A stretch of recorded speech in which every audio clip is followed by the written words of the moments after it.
आलु हेर्नु न मसिनो आलु छ है साथीहरू। यो मसिनो आलुलाई सदुपयोग गर्नको लागि चाहिँ आज हामीले छोरोलाई सधैँ मनपर्छ आलु पराठा, त्यही भएर यो मसिनो आलुको सदुपयोग चाहिँ हामी आलु पराठा बनाएर खानी जमर्कोमा छौँ। यहाँ मेरो छोराले आज आलु पराठा बनाउने रे, ठुलो छोराले, त्यही भएर हामी चाहिँ आलु उसिनेर छोडाउँदैछौँ। मेरो छोराले चाहिँ पराठा आलु मुस्दैछ है साथीहरू। हेर्नु यहाँनिर अब सकि नसकी बल निकालेर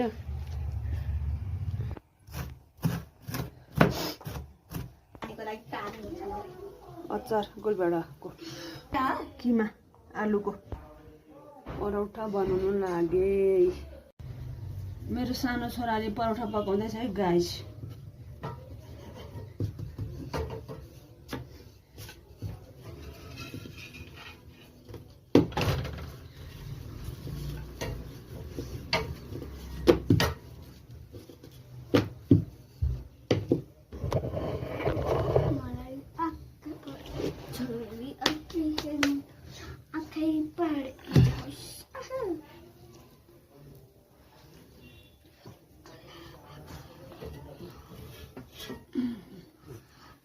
ठाउँ सानो छ के गर्न, अनि बुक्क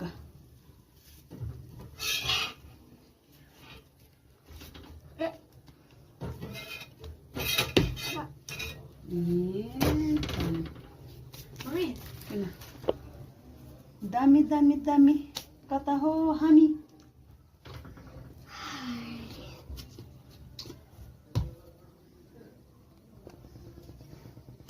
पराठा पराठा कत्रो छ है गाइस पराठा पनि।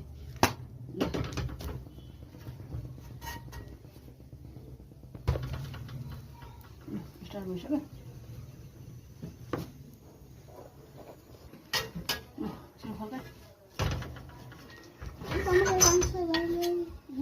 तेरो कामले भन।